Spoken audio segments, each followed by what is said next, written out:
ओम नमः शिवाय। सभी भक्तों को जय श्री राम।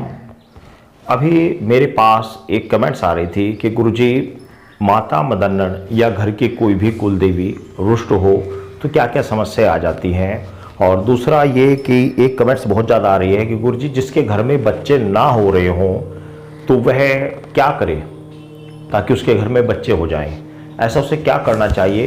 तो दोनों सवाल जो मैं आपको बताया कि घर में कुल देवी रुष्ट होती है या माता मदन्नन रुष्ट होती है तो घर में क्या क्या समस्या आती हैं और समस्या से कैसे बचा जाए। और घर में यदि किसी के परिवार में बच्चे नहीं हो पा रहे हैं तो उनके लिए भी बड़ी नॉलेजेबल वीडियो है। और अब आप सोच रहे होंगे कि भाई हमें इस वीडियो की आवश्यकता नहीं है, लेकिन भाई मैं एक बात बता दे रहा हूँ, देखो आपको आवश्यकता हो या ना हो कोई बात नहीं, लेकिन आपको जीवन में कभी न कभी इस चीज़ की आवश्यकता पड़ सकती है। बताऊँ कब? जैसे कि आप हैं, आपके आगे पुत्र, आपके जो बच्चे हैं, फिर परपोत्र हैं, पोत्र हैं, परपोत्र हैं, तो किसी न किसी पीढ़ी में इन चीज़ों की आवश्यकता पड़ सकती है। तो उस समय यदि आपको इन चीज़ों का ज्ञान होगा तो आप इस चीज़ से फायदा उठा पाएंगे। नहीं तो भाई जिस पर बीतती है उसको पता है, जिसके ऊपर ये घटनाएं घटती है ना, जिसको परेशानी होती है सिर्फ उसको पता है कि भाई कितनी बड़ी परेशानी होती है जब घर में बच्चा नहीं होता या घर में घर की कुल देवियाँ रुष्ट होती हैं, नाराज होती हैं, तो उस स्थिति में बहुत बड़ी समस्याएं पैदा हो जाती हैं।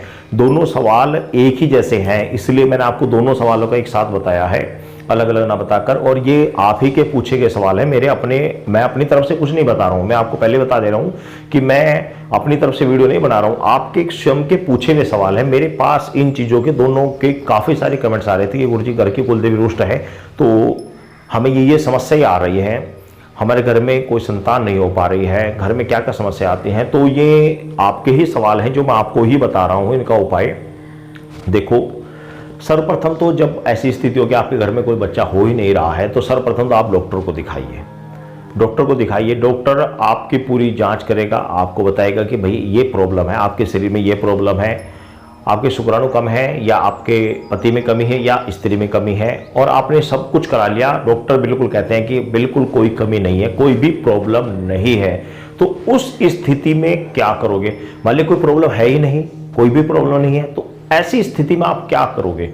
उस समय फिर जब डॉक्टरी इलाज से बाहर हो जाते हो तब आपकी समझ में आता है कि भाई एक बार हम अपने घर की कुलदेवी के बारे में या अन्य कोई चीज़ों के बारे में जांच ले, कि ऐसा ना हो कि अन्य कोई समस्या आ रही हो, कोई अन्य कोई शक्ति रुष्ट हो रही हो, तो तब आप इधर उधर भागते हो। ये जो मैं बात बता दे रहा हूँ आपकी कमेंट्स प्लस मैं अपने अनुभव जो मैं अपने आसपास के कुछ व्यक्ति ऐसे देखे जिनके परिवार में संतान है ही नहीं, बिल्कुल भी नहीं है, तो क्या उनके घर में ये समस्या थी? 100% उनके घर में ये समस्या है, लेकिन उन्होंने कभी पूछा नहीं, हमने कभी बताया नहीं। तो बहुत सारे परिवार मैंने ऐसे देखे जो जिनके घर में ये समस्याएं हैं, उनके घर में औलाद कुछ है ही नहीं। तो भाई इसीलिए मैं आपको बता दे रहा हूँ कि यदि डॉक्टरी जांच के बाद भी आपको कोई चीज़ समझ नहीं आ रही हो तो एक बार आप अपने घर की कुलदेवी को देख लें। क्योंकि यदि घर की कुलदेवी रुष्ट है, कुलदेवी वह कुलदेवी माता मदन्नन हो सकती है, माता महाकाली हो सकती है, माई धोत्री हो सकती है, माई बसंती हो सकती है, क्योंकि यही शक्ति ऐसी हैं जिनके अलग अलग रूपों में ये पूजी जाती है। माता मदन्नन है, ये अलग अलग स्थानों पर अलग अलग रूपों में पूजी जाती है। माता महाकाली अलग अलग क्षेत्रों में अलग अलग नाम से पूजी जाती है। अभी बात बता रहा हूँ, बिल्कुल एकदम अभी की 5 मिनट पहले ही ये वीडियो मुझे दोबारा अपलोड करनी पड़ी, क्योंकि ये वीडियो मुझे बीच में ही छोड़नी पड़ी ये वीडियो, क्योंकि अभी थोड़ी देर मंदिर में खड़ा हूँ, झूठ नहीं बोल रहा हूँ, अभी की बात है, बिल्कुल जस्ट अभी। आज सोमवार है और मेरा व्रत भी है, अभी की जस्ट बात बता रहा हूँ 5 मिनट पहले। ये वीडियो मैंने लगभग आधी बन चुकी थी, अचानक से ही कोई अनजान व्यक्ति अंदर आया। मैं जानता नहीं था कौन है, बिहार से कोई व्यक्ति था, किसी तरीके से उसे किसी भी तरीके से, हालांकि मैं अपना एड्रेस देता नहीं, लेकिन फिर भी पता नहीं कहाँ से उसे एड्रेस मिला, और वो अचानक सीधा आया, गेट मंदिर का खुला, सीधा अंदर आ गया। आने के बाद में अचानक क्या खड़ा हो गया, गुरुजी बाबा जी मैं आपसे कुछ पूछने आया हूँ, मेरी बहुत बड़ी समस्या है।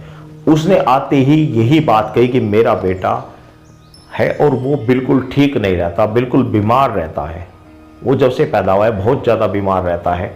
तो जैसे ही वो अंदर आ रहा था मैंने उसकी तरफ नज़र मारा, तो नज़र वो जब ऐसे ही अंदर आया तो मुझे उसके पीछे ही नज़र आ गई कि उसके पीछे माता महाकाली आई थी, जो कि हाथ में एक अपनी भेंट लेकर आ रही थी। भेंट मैं आपको नहीं बताऊंगा क्योंकि भेंट सभी जगह अलग अलग होती है। अपने हाथ में भेंट लेकर आ रही थी, भेंट आप समझ लीजिए षडभंग भेंट थी वो। तो वो भेंट लेकर अपने साथ में दिखाई मुझे दी, उसके पीछे माता महाकाली। तो जैसे वो दिखाई दी मैं तुरंत देख लिया मैंने, कोई बात नहीं। अब वो बीच में आ गया तो वीडियो मुझे बीच में रोकनी पड़ी। अभी जस्ट बिल्कुल अभी 5 मिनट पहली बात है, ये वीडियो दोबारा अपलोड हो रही है, दोबारा इसको वीडियो को शूट करा जा रहा है, एक बार बीच में ही रोकनी पड़ी। तो हालांकि बंदे पीछे खड़े हैं, इनको भी एकदम समझ नहीं आया, वो सीधा अंदर आया कि भाई शायद उसके पीछे खड़ा होगा, लेकिन वो सीधा अंदर ही आ गया। उसे पता नहीं था, बिहारी था, बिहार से वो बंदर आया था, अचानक ही आ गया बस वो। तो पहले बीच में रोको, उसके बारे में उसे 2 बात बतानी पड़ी और 2 बात बता के उसको भेजा, क्योंकि विष रात चल रहे हैं, मैं उस विषय में ज़्यादा नहीं देख सकता, जो नजर आया वही मैंने उसको बता दिया। तो उसको पूछा कि भाई इस तरह की शक्ति का आप घर में क्या क्या क्या करते हो। उसने बताया कि भाई हम शक्ति को ये क्या करते हैं, ये क्या। तो बिना देखे ही वो चीज़ समझ में आ रही थी, उसने जो बताया वही चीज़ मुझे नजर आ गई थी। मैंने कहा भाई ये समस्या है आपके घर में, आपने इसका कुछ बोला था। हाँ मुझे कुछ याद आ रहा है, मैंने कुछ बोला था, तो कुछ याद आ रहा है। मैंने कहा भाई बोला हुआ तुम्हारा ये बोला हुआ इस बच्चे के विषय में, तुम इसका ये सामान अभी तक नहीं चढ़ाया, तुमने, बच्चा इतना बड़ा हो गया। तो उसे गलती का एहसास हुआ, उपाय बताइए, ये उपाय कर लेना, अपने घर पे जाके जाओ, चले जाओ। अभी वीडियो शूट हो रही है, उसको ये कह के मैंने अभी विदा करके अभी दोबारा वीडियो अपलोड कर। अब उसके बाद उसका चलो खैर प्रभु की इच्छा थी, माता ने उसे आह्वान किया होगा, माता ने उसको भेजा और उसका काम बस अचानक ही हो गया। देखो अचानक ही, ना कोई वो प्रसाद लेके आया, ना कुछ चढ़ा के गया, ना कुछ नहीं, अचानक ही आया और अचानक ही उसका काम हो गया। ईश्वर इच्छा स्वरूप होती है, जब ये शक्तियाँ चाहती हैं तो सब काम अपने आप हो जाते हैं, जब ये शक्तियाँ चाहती हैं तो मिनटों में काम हो जाते हैं। बाकी अगर नहीं चाहेंगी तो वो जान कर भी नहीं जान पाएगा। तो टॉपिक है कि मान लिया घर की कोई शक्ति रुष्ट है, घर में कुल देवी कुल रुष्ट है, तो भाई अक्सर ये समस्या आ जाती है कि घर में बच्चों का वंश की वृद्धि नहीं हो पाती, क्योंकि कुल की देवी जो होती है, कुल की देवी इसीलिए बोलते हैं उसे कि कुल को चलाना, कुल को बढ़ाना उसके हाथ में होता है, कुल देवी के हाथ में। बहुत सबको तो पता ही नहीं हमारी कुल देवी कौन सी होती है। तो कुल के हाथ में, कुल की देवी के हाथ में, कुल का बागडोर उसके हाथ में होती है कि किस व्यक्ति को किस प्रकार चलाना, किस व्यक्ति को किस प्रकार कितना धन देना है, किस प्रकार किस व्यक्ति के रोजगार बढ़ाने हैं, किस प्रकार उसके मार्ग खोलने हैं, किस प्रकार उसको अवरुद्ध करना है, किस प्रकार उसे दिक्कत में लाना है, किस प्रकार वो घर में बीमार होगा, किस प्रकार वह ठीक होगा। तो ये प्रैक्टिकल प्रयोग अभी जो मेरे साथ घटना घटी, इत्तेफाक हुआ कि इसी विषय पर मैं वीडियो बना रहा था, वही विषय एकदम सामने आ गया अचानक ही। जिंदगी में पहला घटना मेरे साथ ये घटी कि जिस विषय पर मैं वीडियो बना रहा हूँ वही विषय एकदम बीच में अचानक से कोई व्यक्ति आने के बाद में आधे घंटे के अंदर ही अपना समाधान लेकर चला गया।